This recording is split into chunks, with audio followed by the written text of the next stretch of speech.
जय श्री कृष्ण। डेली हिंदू ज्ञान में आप सभी का बहुत बहुत स्वागत है।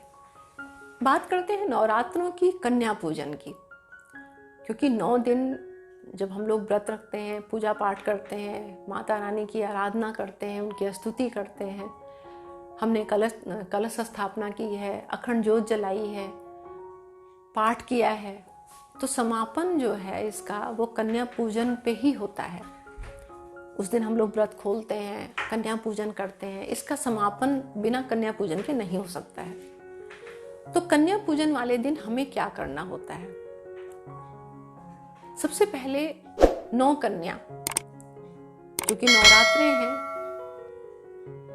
नवरात्रों का मतलब क्या है? नवरात्रों का मतलब यह है 9 दिन 9 रात्रि साधना जो की जाती है वो 9 रात्रि, रात की साधना होती है।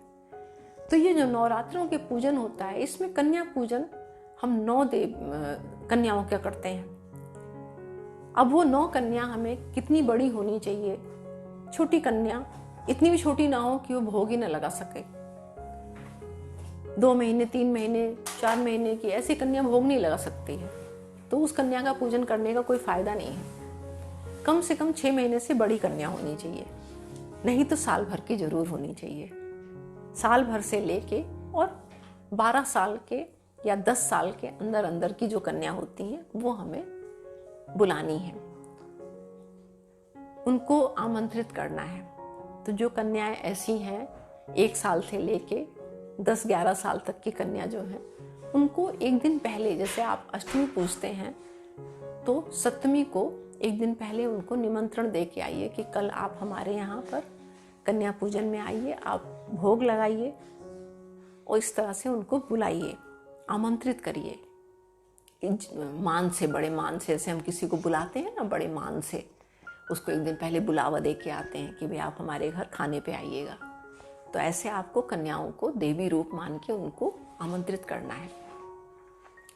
अब जब कन्याओं को आमंत्रित करना है, तो जब वो आपके यहाँ आती हैं कन्याएं, तो सबसे पहले जब दरवाजे पे आपके आती हैं तो उनको आप चरण वंदना करिए, उनको बाकायदा आप हाथ जोड़ के और उनका अभिवादन करिए, उनके ऊपर फूलों की वर्षा करिए।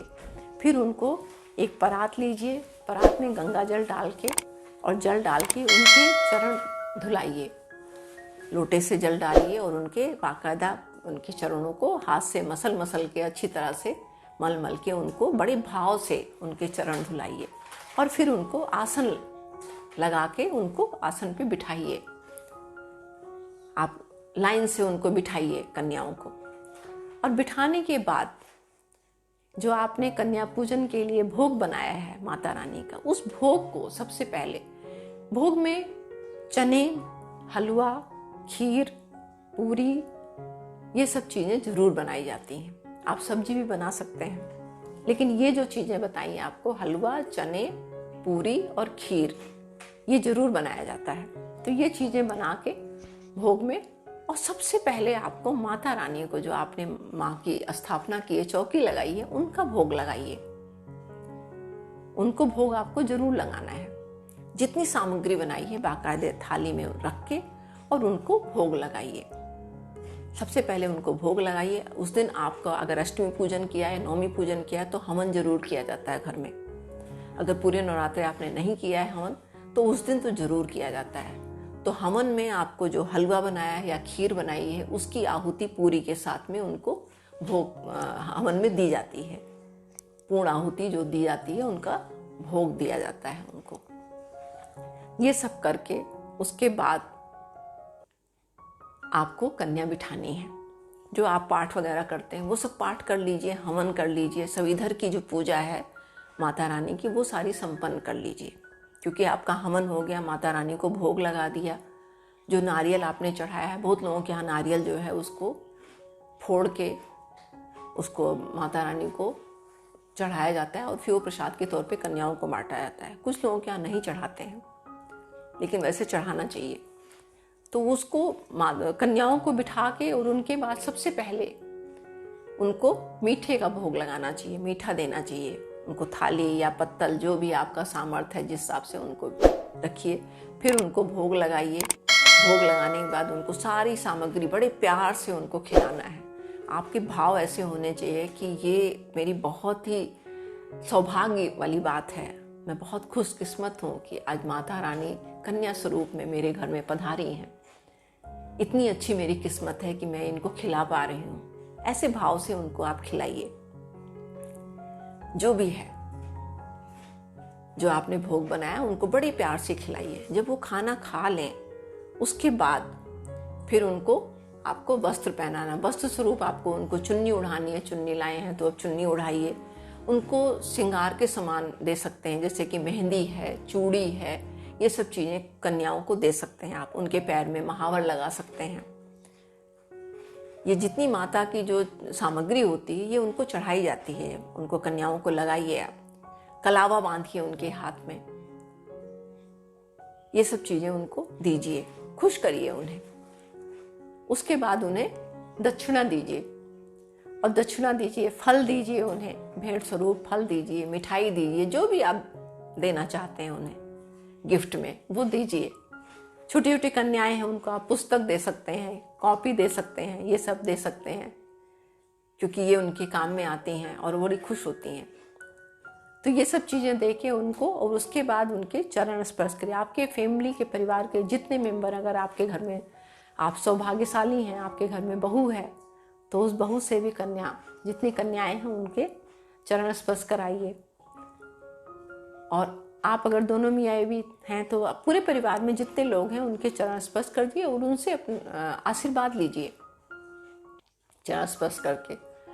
और फिर इस तरह से उनको खिला के और दक्षिणा दे के और फिर उन्हें बड़े प्यार से अपने घर से उन्हें विदा करिए। नीचे तक, अपने घर से आगे तक उन्हें छोड़ के आइए। मान सम्मान के साथ उन्हें विदा करिए। ये सब करने, जब आप पूजा करते हैं, हवन करते हैं, माता रानी का भोग लगाते हैं, कन्याओं का जिमाते हैं। एक बात और मैं यहाँ कहना चाहूँगी जो मैं कहना भूल गई, कन्याएं 9 होनी चाहिए और इसके साथ लांगुर यानी कि बालक, लड़का, ये भी आपको एक बिठाना है। एक बालक कम से कम जरूर होना चाहिए। और इनको सबको आपको टीका करना, पहले 9 कन्याओं की टीका करिए, फिर जो आपने जो लांगुर बिठाया है एक बालक, उसको भी टीका करिए और उसको भी भोजन कराइए। और इस तरह से भोजन करा के आपको, जैसे मैंने पहले बताया, उस तरह से उनकी विदाई करनी है। ये सब काम करते समय आपको कुछ भी अपना व्रत नहीं खोलना है। जब तक कन्या पूजन नहीं करते हैं, कन्याओं को नहीं जिमा लेते हैं, उनकी विदाई नहीं कर देते हैं, तब तक आपको व्रत नहीं खोलना है। अभी आपका व्रत चल रहा है। जब सब कार्य संपन्न हो जाए तो जो आपने प्रसाद माता रानी को चढ़ाया है, जो भी प्रसाद उनको भोग लगाया है, जो आपने बनाया, पूरी, हलवा, खीर, जो भी बनाया है, वो जो भोग लगाया है, उस प्रसाद को आप जो है खा के अपना व्रत खोलिए। माता रानी से प्रार्थना करिए वो अपना व्रत खोलने से पहले कि महारानी, अगर मुझसे जाने अनजाने कोई गलती हो गई हो, जो मेरी सामर्थ्य थी, जो मेरे भाव थे, जितनी मेरी बुद्धि थी, उस हिसाब से मैंने आपकी पूजा, आराधना, कन्या पूजन सब कुछ किया। आप प्रसन्न हो देवी जी और अपनी कृपा इस परिवार पर, मुझ पर करें। आपकी कृपा से मेरे सारे मनोरथ पूर्ण हो, मेरे घर में सुख शांति और खुशियाँ आएं। ऐसे प्रार्थना करके आप जो है मत्था टेकिए और फिर उस प्रसाद से आप अपना व्रत खोलिए। अब आपको ये सब कुछ करने के बाद, अब आपका जो चौकी है, जो दरबार लगा है, वो सब ऐसे ही रखा हुआ है, वो सब हो गया है। अब आपको क्या करना है, जो आपकी अखंड जोत अगर जलाई हुई है तो उस अखंड जोत को हल्का सा विसर्जित कर दीजिए, मतलब हल्का सा उसको हिला दीजिए। जो कलश रखा है उसको भी हल्का सा हिला दीजिए। इस तरह से आपका जो संपन्न हो गया सब कुछ। तो आप प्रार्थना करिए कि देवी जी, आपको जैसे जिस दिन पहले नवरात्रे आवाहन किया जाता है, माता का जो है 9 दुर्गा का आवाहन किया जाता है कि देवी जी आप हमारे घर में पधारिए, विराजिए। ये घट स्थापना जो कर रहे हैं, इस स्वरूप में आप हमारे घर में 9 दिन तक विराजमान होइए। तो जब हमने सब कुछ किया तो उसके बाद हम उनका विसर्जन भी करते हैं। तो चावल लेके इस तरह से उनको बोलिए कि देवी जी आप हमारे घर में रिद्धि सिद्धि लक्ष्मी स्वरूप में आप हमारे घर में पूरे साल रहिए, निवास करिए। गणेश जी और लक्ष्मी जी आप हमारे घर में निवास करिए। गणेश जी की हम लोग क्यों कहते हैं, क्योंकि हमारे घर में शुभता बनी रहे, और लक्ष्मी जी की तो सबको ज़रूरत है। तो लक्ष्मी गणेश जी के रूप में हमारे घर में आप पूरे वर्ष विराजमान रहिए। और बाकी जो आप लोगों को किया, आप लोग अपने अपने यथास्थान पे जाइए, और फिर जब आपका आवाहन करें तो फिर आप हमारे घर में शुभता के साथ आइएगा। तो इस तरह से हमारे नवरात्रे पूरे होते हैं। अब जो कलश रखा है जिसमें जल है, क्योंकि वो जल आपका अभिमंत्रित जल है, आपने पूरे 9 दिन मंत्रों का उच्चारण किया है, उस कलश के आगे पाठ किया है, साधना की है, तो वो जल अभिमंत्रित हो गया है। उस जल को आपको पूरे घर में छिड़कना चाहिए। थोड़ा सा जल लेके उसको पूरे आप उसके घर में, अपने पूरे घर में उस भावना से आप छीटा दीजिए कि ये जल से हमारे घर में जितनी निगेटिविटी है, जितनी परेशानियां हैं, मुसीबतें हैं, दुख है, बीमारी है, वो सब हमारे घर में दूर हो और खुशियां आए। तो उसको पूरे जल को छिड़कना है। बाकी जो जल बच जाता है वो किसी पौधे में, उसमें आप डाल सकते हैं, लेकिन ये जल आपको छिड़कना जरूर है। आम का पत्ता लीजिए, उससे उस जल को छिड़किए। और जो जोत आपकी जल रही है, जितना घी उसमें है उसको जलने दीजिए। अब आपको जोत में घी और नहीं बढ़ाना है, ना उस जोत को बढ़ाना है। जब तक वो जलती है अपने आप तब तक जलेगी, उसके बाद वो अपने आप शांत हो जाएगी। और फिर आप जो डेली की पूजा और सुबह शाम जो भी करते हैं, फिर पहले ऐसे रूटीन में आपको पूजा अर्चना करनी है। तो ये जो तरीका बताया आपको, ये अष्टमी को भी करना है ऐसे, अगर आप अष्टमी पूजते हैं, और अगर आप नवमी पूजते हैं तो नवमी को इसी विधि से आप ये सब चीज़ें कर सकते हैं।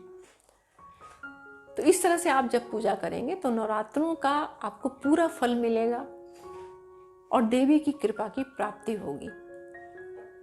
जो जौ वगैरह बीजे हैं, जो भी सामग्री हमने चढ़ाई है, जो श्रृंगार का सामान जो चढ़ाया है, वो आप खुद रख सकते हैं या किसी सुहागन अपने घर की स्त्री को दे सकते हैं। वैसे खुद रखें तो ज़्यादा अच्छा है, उसको खुद अपने पास रखें और इस्तेमाल करें। जो जौ है उसको आप, और जो पूजा के फूल वगैरह जो कुछ भी हवन ववन किया है, उसकी सामग्री है, वो सब विसर्जन कर दीजिए।